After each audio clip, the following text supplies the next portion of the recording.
skates, inline skates, from the bottom, inline skates, inline skates, inline skates, from inline skates. La la la la la la la la la la la la la. Paranoia Agent puts me in an extremely uncomfortable position, as in a very long car trip with too many people in the back seat kind of uncomfortable. And I have generally approached anime from an outside the anime community perspective, ignorant of the tropes and politics and even common knowledge found throughout the anime community. I do my best to be respectful, as I would hope that anyone approaching something of my interest would be, rather than just being a jerk about it. But I make no bones about the fact that some things just confuse the hell out of me. Things that seem foolhardy, alien, even borderline criminal. I freely admit that watching me talk about anime is like being on a tour bus with a very obnoxious person who doesn't speak the language. Mysteriously, though, this has somehow worked out for me. Paranoia Agent, though, is another series that falls squarely within the Chuck is baffled by anime category, which seems to be right in my wheelhouse, then. But against the insanity that is this series, even I could tell that there was a definite method to this madness. And that put me in a bind here, because I am not versed in the works of the late creator of the series. Japanese culture is not a hobby of mine, and my understanding of anime consists primarily of knowing that it usually involves robots, talking animals, and or breasts. So on the one hand, I can just treat this straight, go through all 13 episodes as an obnoxious tourist, but that would be doing the series an injustice. Or I could try to look at the deeper meaning, but that requires me talking about things that, frankly, I'm not qualified to talk about. Doing so could potentially be inaccurate, even unintentionally offensive. After struggling with it, I decided to do the second one, because I really believe that it speaks to what the deeper message of the show is. And also I realized that saying inaccurate and offensive things you're not qualified to talk about is one of the 3 slogans of the internet, along with cats juxtaposed with words, and this way to the porn, with arrows pointing in every direction. To help set the tone, I'm going to show you the title sequence.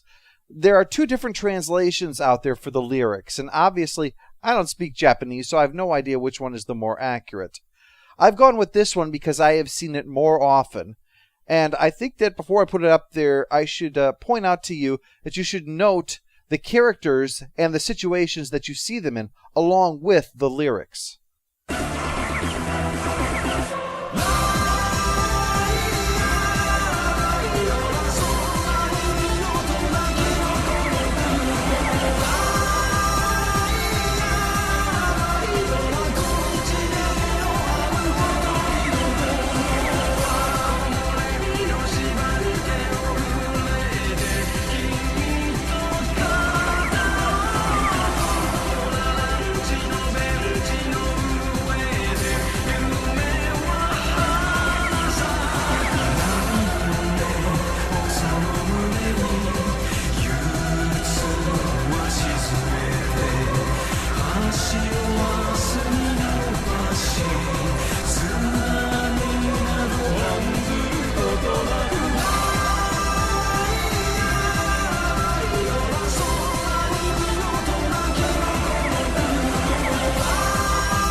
So what you could take away from that are images of everyone laughing despite things often being terrible, repeated references to atomic bombs, and a general dismissiveness towards dangers, such as don't worry about things like tidal waves. What we're starting with here is a clear demonstration of a people and attitude in contrast with reality, and then we see William Hartnell standing on the moon. The episode itself then begins with people chatting on their cell phones, making excuses, and either lying or blaming people or things outside of their control for what's going on. This leads to what I believe is one of the themes for the series, and this is the part where I might be putting my foot in my mouth very badly. What the creator seems to be going for is an attitude that Japan's culture has universally absolved itself of responsibility. This is in many ways the opposite of what goes on in the United States. The sins of this country are constantly being addressed. The hypocrisy of founding a nation saying that all people are equal in a document that specifically acknowledges the existence of slavery. Prejudice against immigrants throughout our history while simultaneously waging war against the people who lived here first. A nation vilifying a Nazi Germany that based many of its despicable oppressive tools on America's own Jim Crow laws. America wants to see itself as a white knight hero, but is constantly being reminded that it frequently fell morally short, or was even the villain in some cases. Japan, on the other hand, had to come to terms with its defeat and occupation. From this emerged a culture that Takashi Murakami explained with an analogy. It had the pain from a phantom limb. The cure for that condition is an illusion that the limb is still there in order to make the pain go away. Before the war, Japan committed terrible atrocities. Torture, human experimentation, brutality, organized rape so grotesque it is beyond comprehension how any human could commit it. Yet these sins are not thrust uncomfortably into the face of the Japanese these days, unlike the way in America its sins are being thrust in its face. Because the culture that has emerged after the war had to cope with what had happened at the end of that war. And since then, things have changed in Japan. Murakami writes, regardless of winning or losing the war, the bottom line is that for the past 60 years, Japan has been a testing ground for an American-style capitalist economy, protected in a greenhouse, nurtured and bloated to the point of explosion. The results are so bizarre, they're perfect. Whatever true intentions underlie Little Boy, the nickname for Hiroshima's atomic bomb, we Japanese are truly, deeply pampered children. And as pampered children, we throw constant tantrums while enthralled by our own cuteness. It's the denouement of a culture, nourished by trauma, snugly raised in the incubator of a society gone slack. We feed at 7-Eleven, acquire cultural artifacts at Don Quixote, and satisfy our intellectual curiosity with cell phones and computers. We hold the illusion that anything can be concentrated within our reach, that every kind of information can be centralized on our desktops. If the world finds a way to maintain a convenient environment free of starvation indefinitely, there's no doubt its future will look like our present.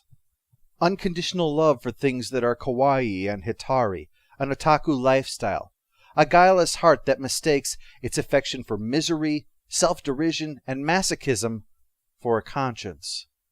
Now the world lies at our desktop fingertips. Our experiences, this prescription for self-medicated denizens of a castrated nation-state, may well be appropriated in the future world as an exemplary model of rehabilitation. Thus, it is asserted that to forget their own atrocities and their victimhood, Japan embarked on a culture-wide course to embrace capitalism and kawaii, or cuteness. Paranoia Agent appears to be following the same reasoning as Murakami, that they are pampered children, offering excuses and ignoring their responsibility, laughing while standing in wreckage and unconcerned with tsunami and mushroom clouds. With this as the backdrop, we can now proceed with the story to explain what happens in terms related to that backdrop. We are introduced to Tsukiko, who has an example of kawaii, this little stuffed toy that she designed called Moromi. Her boss comes by enthusiastic about whatever her next huge success is going to be, because Moromi is a massive hit. Her co-workers, on the other hand, obviously dislike her and the fact that she got lucky with one creation, so now suddenly she's this golden child. With expectations she can't live up to on one side, and contempt for her on the other, on her way home this shadow seems to be overtaking her, and she's crushed under despair, until a boy shows up and whacks her with a baseball bat. Yes, sir, of all the things I could get for my comedy show, this is the one I picked. Her attack makes the news, and 2 detectives are sent to question her about the assault, Keiichi and Mitsuhiro. While they talk to her, we discover in the lobby the old man from the titles. We'd seen him briefly scribbling some kind of weird equation in chalk on the sidewalk. Right now, though, he's just sitting in a chair drooling, but we all know how the grand unified field theory takes it out of all of us.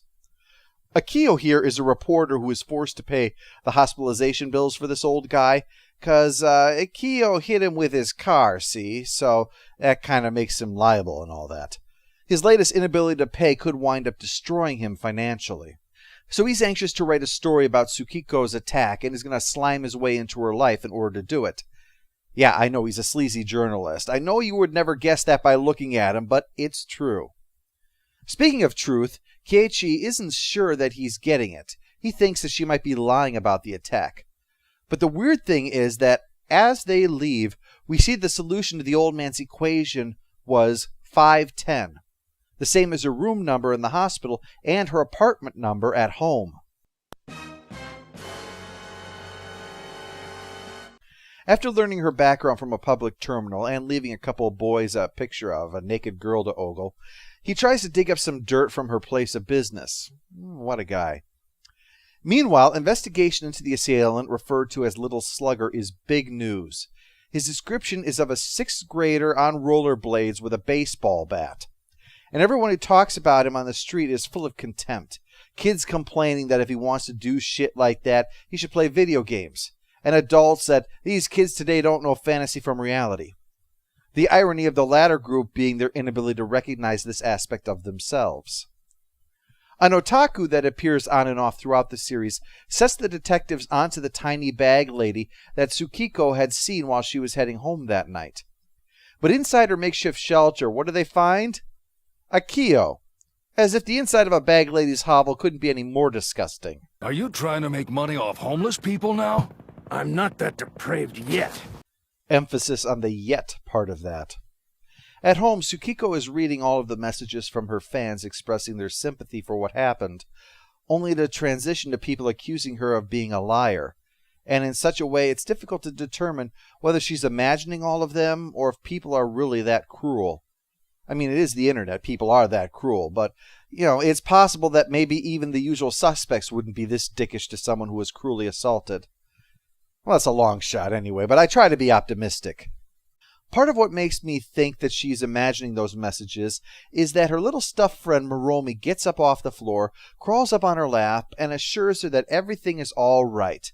And nothing makes you feel more sane than being told by a stuffed animal that you're not crazy. And it's even better when they tell you that you should burn things. Her run of good fortune continues when Akio catches up with her and reveals one of her lost drawings that he found in the bag lady's shelter.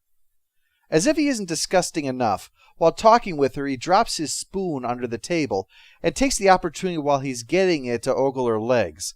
Though I suppose we should congratulate him for not just licking them right there. I'm sure it took a real effort on his part not to do that.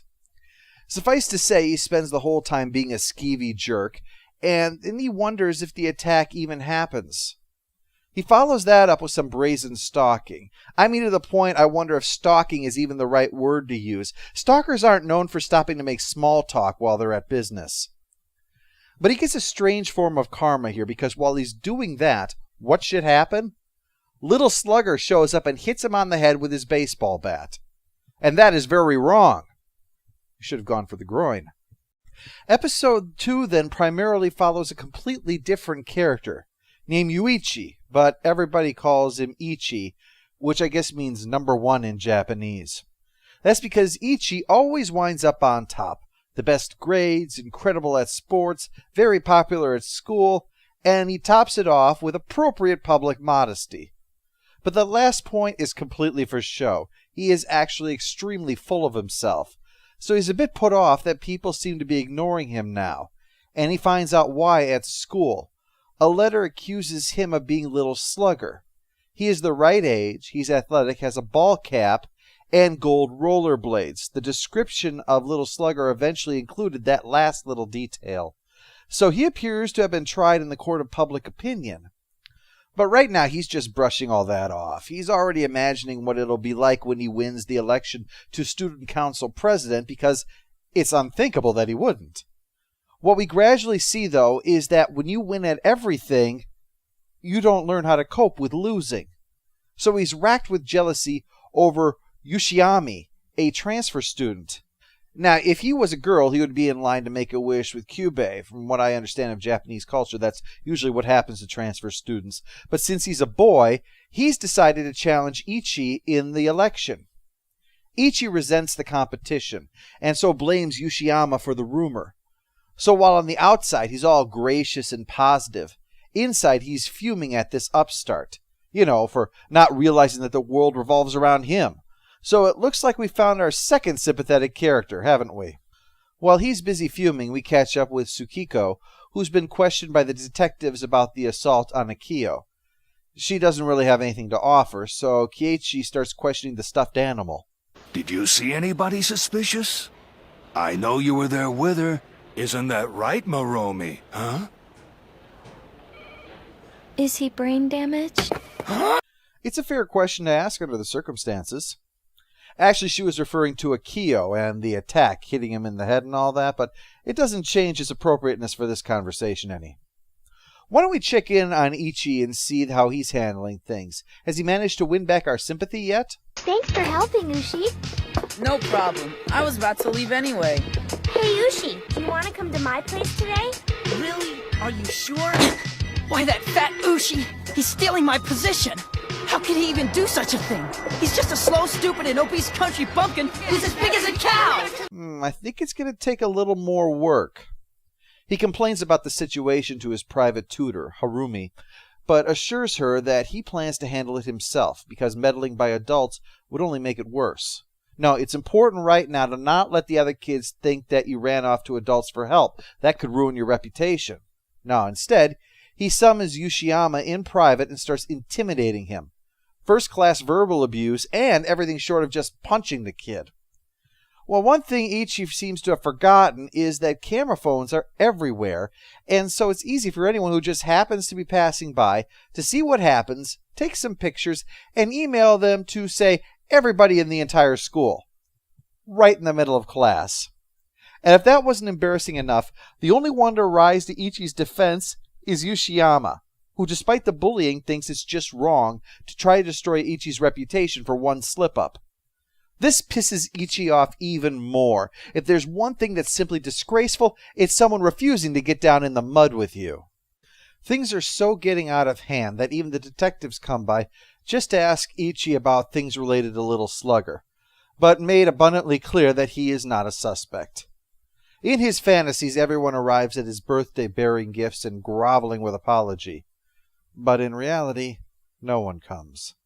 In fact, the only person willing to have anything to do with him from now on is Yushima. He was bullied at his old school, see, so he has a great deal of sympathy for what Ichi is going through, even if it is bringing out the worst in him. It's a good thing he can't read minds, because Ichi is disgusted at being compared to him, and he wishes that Little Slugger would come for him, although knowing his luck, Little Slugger is probably repelled by coconut trees. In his fantasy, Yoshiyama is attacked. Ichi catches Little Slugger and becomes a big hero, wins the election, and pretends to be so sorry that Yoshiyama got hurt. Even in his own fantasy, he's a douchebag. Well, lo and behold, Little Slugger comes at that moment and wallops the coconut-carrying kid right in the, coconut.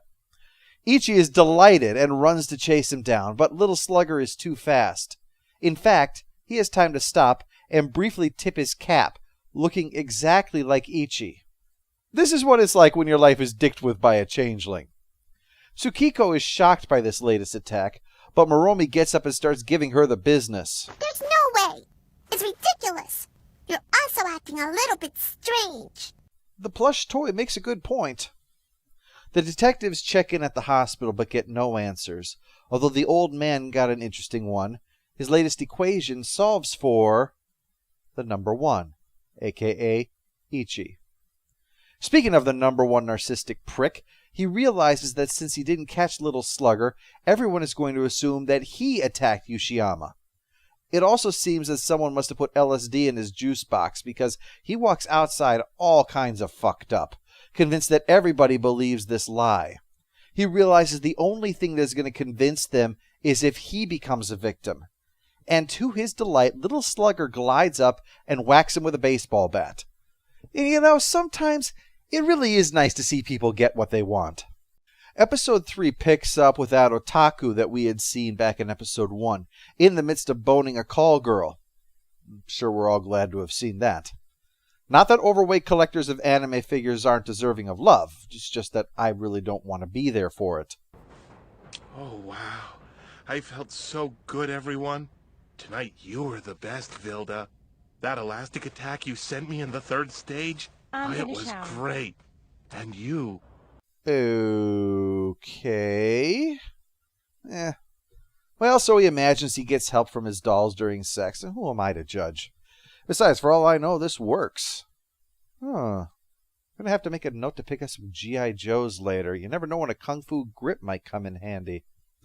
Where was I? Oh yeah, we're not here for him. We're actually here for the call girl. You know what I mean. There's a message on her voicemail from some woman who is clearly disturbed by her lifestyle. So she calls back and indignantly leaves a message that effectively says to mind her own business. But we gradually see that the woman she's arguing with is Harumi, the tutor of Ichi in the last episode, and that they only argue through voicemail. Well, there's a good reason for that. Harumi and the call girl, Maria, are actually the same person, or at the very least they inhabit the same body. She's seeing a therapist about this, but naturally this is a bit of a problem. Kind of interferes with your lifestyle. It's a bit like being a superhero, only instead of dashing off to stop a bank robbery, you're getting plowed by some corrupt cop somewhere that insists you call him daddy. In her Harumi persona, she stops by to visit the hospitalized Ichi, with the two detectives still puzzling over his case. Mitsuhiro thinks that maybe it's just random violence, but Keiichi doesn't accept that, pointing out the first two instances were related to each other, and so were the second two instances. If they could figure out a connection between the two pairs of incidents, then it may lead them to Little Slugger. Keiichi keeps going on about cause and effect, which is significant because that's about a duality. They are linked. Cause and effect go together, just like Harumi and Maria do. In addition, it's showing the fact that there are links between the episodes, even though each one has its own story. That link, combined with the mention of cause and effect, is an integral part of the series, as much as you might think that it's just about the story of sad people being beaten by a baseball bat, which, okay, it is, but it's not just that. Harumi's therapist explains that what Maria wants is to enjoy what little life she has left, because she knows that she is fading away. But she's not resentful. She wants Harumi to find out who she really is, which I suppose is a good first step in conquering her multiple personality disorder. That's when she has an unexpected question at work. Oh, Miss Chono? Yes? I was wondering if you would marry me? With passion like that, how could you say no? I'm going to chalk this one up to huge cultural differences.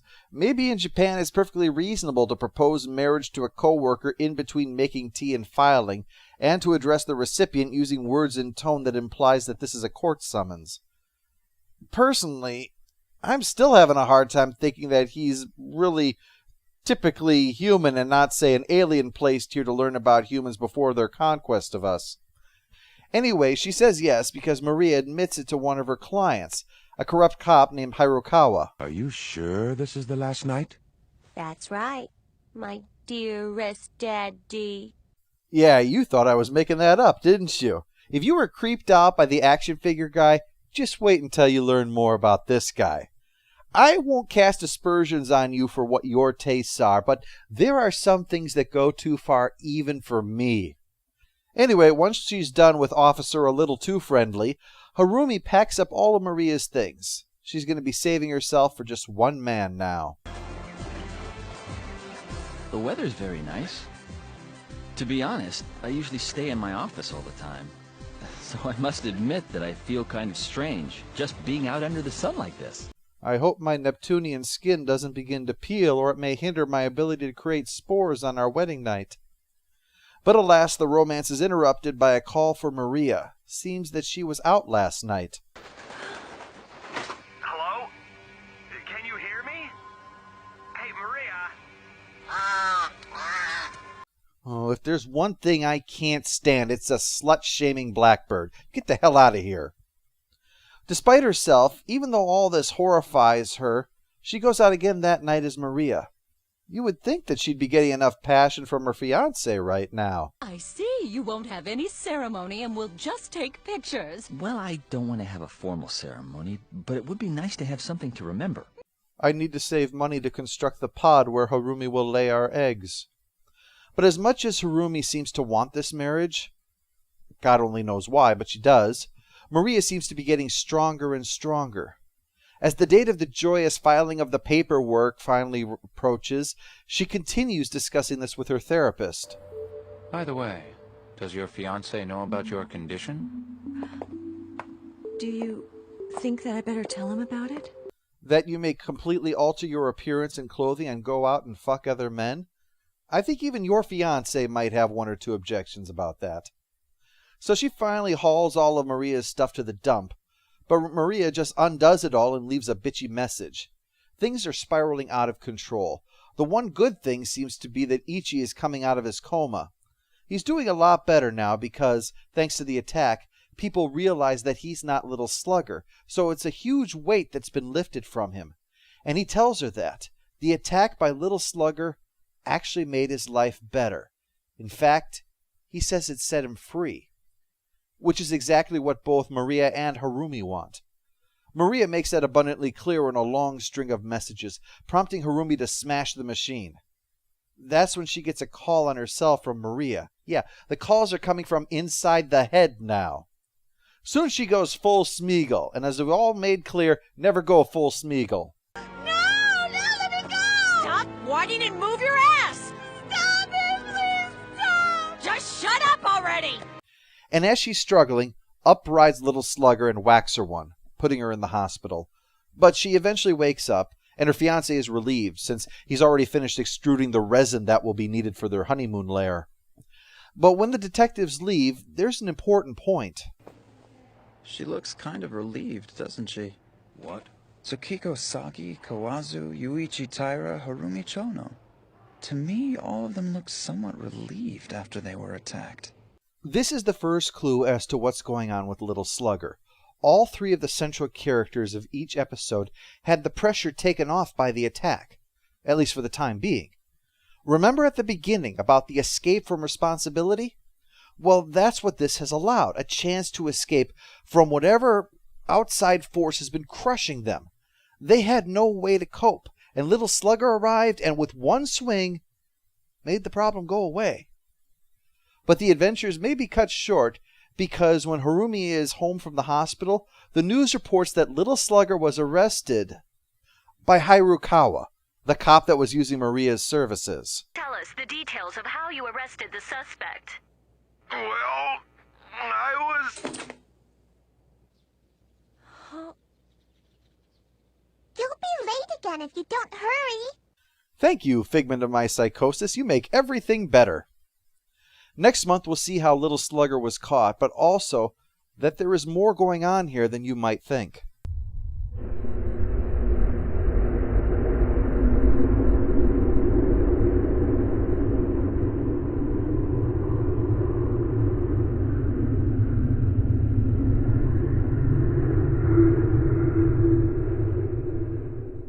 All hail the Overlord! All hail the Overlord! So, are you two already living together? Well, no. We have to look for a new place. Oh, you must have so many things to prepare now. Yeah.